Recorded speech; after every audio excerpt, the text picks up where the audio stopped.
to object when they use that term, radical Islamic terrorism, which ignores how Muslims have overwhelmingly been the greatest victims of. Hello, everybody. I'm Brigitte Gabriel. I am holding in my hand the Muslim Brotherhood Plan for North America, written in 5/22/1991. This is their plan, titled مذكرة تفسيرية للهدف الاستراتيجي العام في أمريكا الشمالية.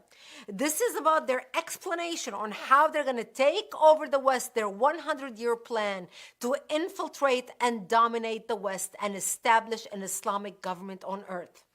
This plan was presented as evidence in the Holy Land Foundation trial, the largest terrorism trial ever in the history of the United States, where our government handed down 108 guilty verdicts to Muslim Americans and Muslim organizations in America, raising money in the United States and sending it overseas to support terrorist activity overseas.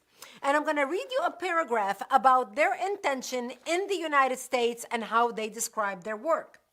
Number 4 of the paragraph is titled Understanding the Role of the Muslim Brother in North America. And it says, the process of settlement is a civilization jihadist process with all the word means.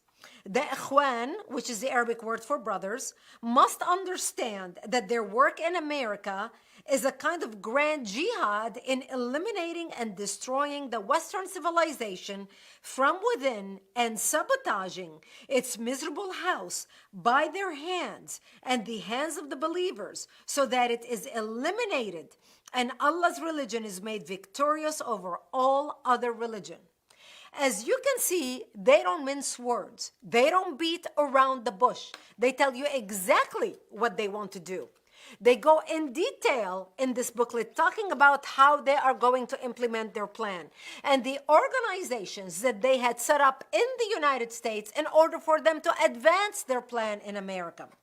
And here are the names of some of the organizations. They give the names of 29 organizations set up in America to do that. So I'm going to read you some of the names.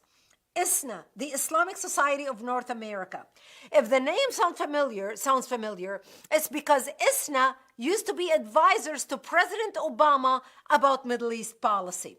So now you understand where signing the nuclear deal with Iran came from and why Obama was all over himself trying to appeal to the Iranian regime, even sending them pallets of cash in the middle of the night on an airplane, landing in an airport in the middle of the night, millions and billions of our tax dollars.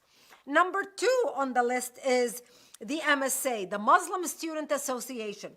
The Muslim Student Association has chapters all over American universities. So today when you are watching all these demonstrators on our American universities screaming death to the Jews, we hate the Jews, from the river to the sea, Gaza will be free or Palestine will be free. Now you understand where that is coming from. Number 8 on the list is the North American Islamic Trust. The North American Islamic Trust owns 90% of mosques in the United States. Number 22 on the list is IAP, Islamic Association for Palestine, which later became CARE, the Council on American Islamic Relations. Now, when you read all this stuff, you think to yourself, how can this happen? Does our government know about this stuff? I have been talking about these things for over 15 years. This is detailed in my book. They must be stopped.